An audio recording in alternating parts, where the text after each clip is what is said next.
ಕರಾವಳಿ ದೈವ ದೇವರುಗಳ ನೆಲೆಬೀಡು. ಕಾರ್ಮಿಕದ ದೈವಗಳು ಪವಾಡದ ಮೂಲಕ ಇರುವಿಕೆ ತೋರಿಸುತ್ತೆ. ಸದ್ಯ ಸರ್ಕಾರಿ ಆಸ್ಪತ್ರೆಯ ಮುಂದೆ ದೈವವೊಂದು ನೆಲೆಯೂರಿ ಅಧಿಕಾರಿಗಳಿಂದಲೇ ತನಗೆ ಬೇಕಾದ ದೈವ ಸಾನ್ನಿಧ್ಯ ಮೂಡಿಸಿದೆ. ಈ ಕುರಿತ ಒಂದು ರಿಪೋರ್ಟ್ ಇಲ್ಲಿದೆ ನೋಡಿ.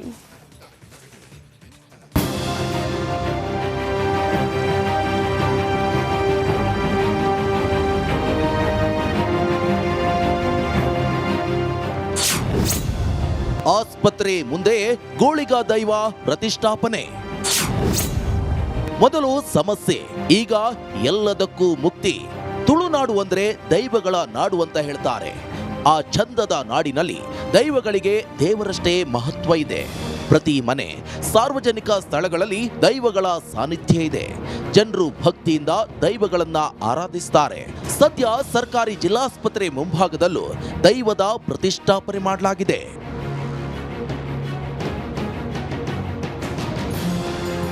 ಮಂಗಳೂರಿನ ಸರ್ಜಿಕಲ್ ಸೂಪರ್ ಸ್ಪೆಷಾಲಿಟಿ ಬ್ಲಾಕ್ ಕಟ್ಟಡದ ಮುಂದೆ ಒಂದು ಅಶ್ವತ್ಥ ಮರವಿದೆ. ಅದರ ಬುಡದಲ್ಲಿ ಗೋಳಿಗನನ್ನ ಆರಾಧಿಸಲಾಗುತ್ತೆ. ಆ ಆಚರಣೆ ಹಿಂದೆಯೂ ಒಂದು ವಿಶೇಷ ಕಾರಣವಿದೆ. ಆಸ್ಪತ್ರೆಯ ಕಟ್ಟಡ ನಿರ್ಮಾಣ ಕಾಮಗಾರಿ ವೇಳೆ ಸಿಬ್ಬಂದಿ ರೋಗಿಗಳಿಗೆ ಹಲವು ಸಮಸ್ಯೆ ಆಗಿತ್ತು. ವಿಚಿತ್ರ ಅನುಭವ ಆಗ್ತಿತ್ತು. ಪ್ರಶ್ನಾ ಚಿಂತನೆ ಇಟ್ಟಾಗ ದೈವ ಸಾನ್ನಿಧ್ಯ ಗೋಚರವಾಗಿತ್ತು. 40 ವರ್ಷಗಳ ಹಿಂದೆ ಇದೇ ಜಾಗದಲ್ಲಿದ್ದ ದಲಿತ ಕುಟುಂಬಗಳನ್ನ ಸ್ಥಳಾಂತರಿಸಲಾಗಿತ್ತು. ಆ ಕುಟುಂಬಗಳು ತಾವು ಆರಾಧಿಸುತ್ತಿದ್ದ 5 ದೈವಗಳನ್ನ ಕೊಂಡೊಯ್ದಿದ್ರು. 4 ದೈವಗಳು ಹೋದ್ರು. ಜಾಗದ ದೈವ ಗೂಳಿಗ ಮಾತ್ರ ಹೋಗಿರ್ಲಿಲ್ಲ. ಅಶ್ವತ್ಥ ಮರದ ಬುಡದಲ್ಲೇ ಇದ್ದ ಗೂಳಿಗ ದೈವವನ್ನ ನಂಬಿ ಅಂತ ಪ್ರಶ್ನಾ ಚಿಂತನೆಯಲ್ಲಿ ಕಂಡು ಬಂದಿದೆ. ಇಲ್ಲಿ ಸುಮಾರು 30 ವರ್ಷಗಳ ಹಿಂದೆ ದಲಿತ ಕುಟುಂಬವನ್ನು ಒಂದು 10ರಿಂದ 15 ದಲಿತ ಕುಟುಂಬಗಳಿದ್ದವು. ಅವರು 5 ದೈವಗಳನ್ನು ಆರಾಧನೆ ಮಾಡ್ತಾಯಿದ್ರು. ಆಗಿನ ಜಿಲ್ಲಾಧಿಕಾರಿಯಾದ ಭರತ್ಲೀನ್ ಅವರು ಅವರಿಗೆ ಪರ್ಯಾಯ ವ್ಯವಸ್ಥೆ ಮಾಡಿ ವಾಮಂಜೂರಿಗೆ ಶಿಫ್ಟ್ ಮಾಡಲಾಯಿತು, ವರ್ಗಾವಣೆ ಮಾಡಲಾಯಿತು. ಸೊ ಅವರು 4 ದೈವವನ್ನು ಅವರ ವಂಶದ ಗುರುಗಳ ಅಥವಾ ಪುರೋಹಿತರ ಮೂಲಕ ಅಲ್ಲಿ ತಗೊಂಡು ಹೋಗಿದ್ದಾರೆ. 5ನೇ ದೈವ ಅಂತ ಗುಳಿಗ ಈ ಜಾಗದಿಂದ ಹೋಗಲಿಕ್ಕೆ ಒಪ್ಪಲಿಲ್ಲ. ಯಾಕೆಂದರೆ ಈ ಜಾಗವು ಶರವಮಗಣಪತಿಗೆ ಸೇರಿದ ಜಾಗ ಆಗಿರುವುದರಿಂದ ಅದು ಇಲ್ಲೇ ನೆಲೆಯಾಗಿದೆ. ಹಾಗಾಗಿ ನಮಗೆ ಈ ಕಟ್ಟಡ ಕಾರ್ಮಿಕರಿಗೆಲ್ಲ ಸ್ವಲ್ಪ ಸಣ್ಣ ಮಟ್ಟಿನ ತೊಂದರೆಗಳು ಕಂಡು ಬಂದಿದೆ. ಆಸ್ಪತ್ರೆಯ ವೈದ್ಯರು ಸಿಬ್ಬಂದಿ ಸ್ವಂತ ಖರ್ಚಿನಲ್ಲಿಯೇ ದೈವದ ಪುನರ್ ಪ್ರತಿಷ್ಠೆ ಮಾಡಿದ್ದಾರೆ. ಪ್ರತಿ ತಿಂಗಳು ಪೂಜೆ ಸಲ್ಲಿಸುತ್ತಿದ್ದಾರೆ. ಕೊರೋನಾ ಟೈಮ್ನಲ್ಲಿ ಬರುವಾಗ ನಾನು ಮರದ ಪಂಪ್ ಆಗಲಿ ಹೋದೆ. ಬೆಳಗ್ಗೆ ಹೋಗುವಾಗ ನನಗೆ ಬೆನ್ನಿಗೆ ಒಂದು ಹೊಡೆದಾಗ ಒಂದೇ ಪೆಟ್ಟಿಗೆ ಬಿಟ್ಟಿದ್ದೇನೆ. ಬಿದ್ದು ಕೈ ಕಟ್ಟಾಯಿತು. ಒಂದು ಕಡೆ ನಾನು ಹೊರಗೆ ಕೇಳುವಾಗ ಇಲ್ಲಿ ಅದು ಉಪದ್ರ ಉಂಟು, ಅದು ಅಲ್ಲಿ ಮಾಡಬೇಕು. ಯಾರು ನಾವು ಮಾಡಲಿಕ್ಕೆ ಆಗೋದಿಲ್ಲ. ಗೌರ್ಮೆಂಟ್ ಅಂತೂ ಮಾಡೋದಿಲ್ಲ. ಎಲ್ಲ ಗೌರ್ಮೆಂಟು ನಮ್ಮ ಡಾಕ್ಟರ್ನವರು ವರ್ಕರ್ಸ್ನವರೆಲ್ಲ ಸೇರಿ ಮಾಡಬೇಕು. ಗುಳಿಗ ಸಾನ್ನಿಧ್ಯ ಪ್ರತಿಷ್ಠೆ ಮಾಡಿದ ಬಳಿಕ ಆಸ್ಪತ್ರೆಯ ಕೆಲಸಗಳು ವೇಗ ಪಡೆದಿವೆ. ಸಿಬ್ಬಂದಿ ವೈದ್ಯರು ಗುಳಿಗ ಸಾನ್ನಿಧ್ಯದ ಬಳಿಕ ಮನಶಾಂತಿ ಪಡೆದಿದ್ದಾರೆ. ಕ್ಯಾಮರಾ ಪರ್ಸನ್ ದಿವಾಕರ್ ಪದ್ಮುಂಜ ಜೊತೆ ದಿನೇಶ್ ಕಾಶಿಪಟ್ನ, ರಿಪಬ್ಲಿಕ್ ಕನ್ನಡ, ಮಂಗಳೂರು. ಈಗ ಒಂದು ಬ್ರೇಕ್ ಇರುತ್ತೆ. ಬ್ರೇಕ್ ಆದ ಬಳಿಕ ಮುಂದಿನ ಭಾಗದಲ್ಲಿ ನಿರೀಕ್ಷಿಸಿ. ಜನರ ನಿದ್ದೆಗೆಡಿಸಿದ್ದ ಚಿರತೆ ಕೊನೆಗೂ ಲಾಕ್ ಆಗಿದೆ. ಸ್ಟೋರಿಯ ಡೀಟೇಲ್ಸ್ ನೋಡೋಣ ಸ್ಮಾಲ್ ಬ್ರೇಕ್ ಆದ್ಮೇಲೆ.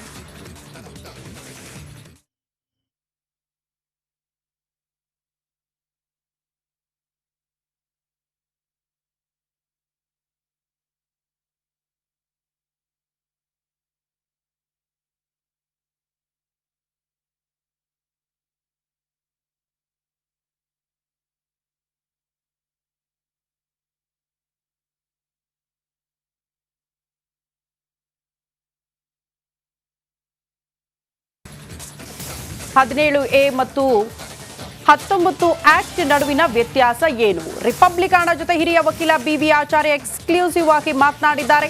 ಭ್ರಷ್ಟಾಚಾರ ತಡೆ ಕಾಯ್ದೆ ಅಡಿ ಪೊಲೀಸರು ತನಿಖೆ ಮಾಡಬೇಕು. ಆರೋಪಿ ವಿರುದ್ಧ FIR ದಾಖಲಿಸುವ ಅಧಿಕಾರವಿರುತ್ತೆ. FIR ದಾಖಲಿಸಿ ತನಿಖೆ ನಡೆಸಿ ಚಾರ್ಜ್ ಶೀಟ್ ಸಲ್ಲಿಸಬಹುದು. ರಾಜ್ಯಪಾಲರ ನಡೆ ಪ್ರಶ್ನಿಸಿ ಸಿಎಂ ಹೈಕೋರ್ಟ್ಗೆ ಬಂದಿದ್ರು. ಸಿದ್ದರಾಮಯ್ಯರ ಅರ್ಜಿಯನ್ನು ಒಪ್ಪದೆ ತನಿಖೆಗೆ ನೀಡಲಾಗಿದೆ.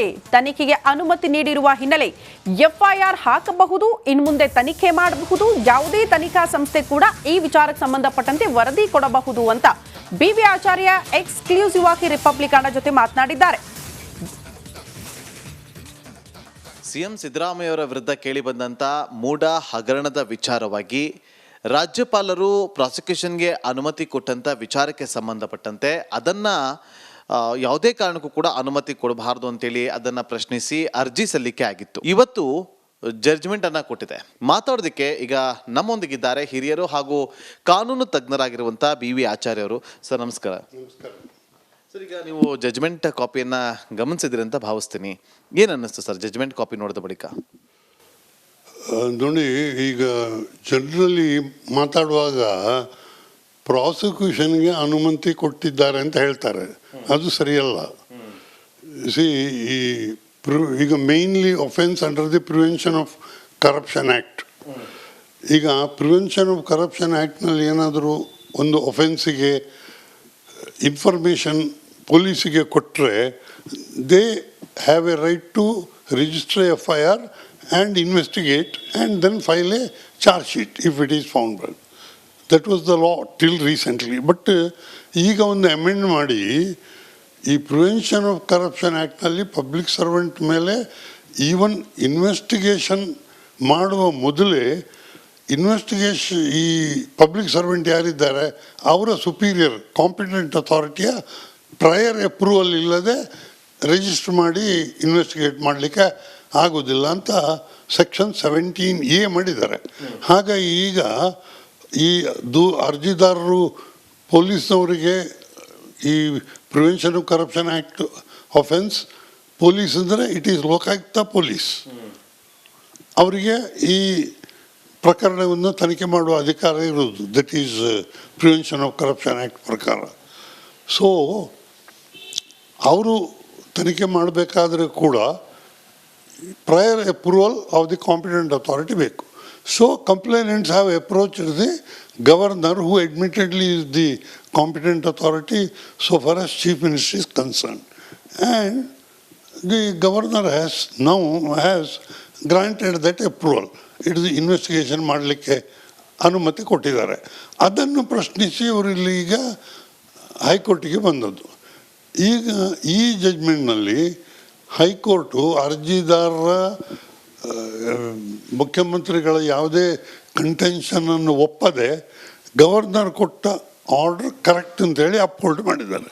The result is because of the prior approval now the Lokayukta police are entitled to register FIR on the basis of the complaint already received or to be filed hereafter. Either way, since there is permission to investigate, FIR register ಮಾಡಿ they will have to proceed further in the matter.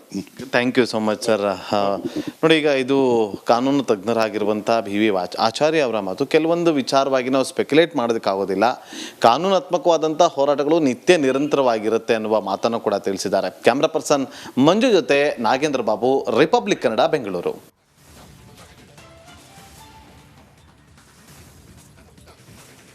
D Boss ಅಭಿಮಾನಿಗಳೇ, ಇದು ನಿಮಗಾಗಿಯೇ ಇರೋ ಸುದ್ದಿ. ನಿಮಗೆ ಖುಷಿ ಪಡೋ news. ನಿಮ್ಮ ತಗಡು ಬಾಸ್ಗೂ ಜಾಮೀನು ಸಿಗುತ್ತಂತೆ. ಪೊರ್ಕಿ 100ಕ್ಕೆ 100ರಷ್ಟು ರಿಲೀಸ್ ಆಗ್ತಾನಂತೆ.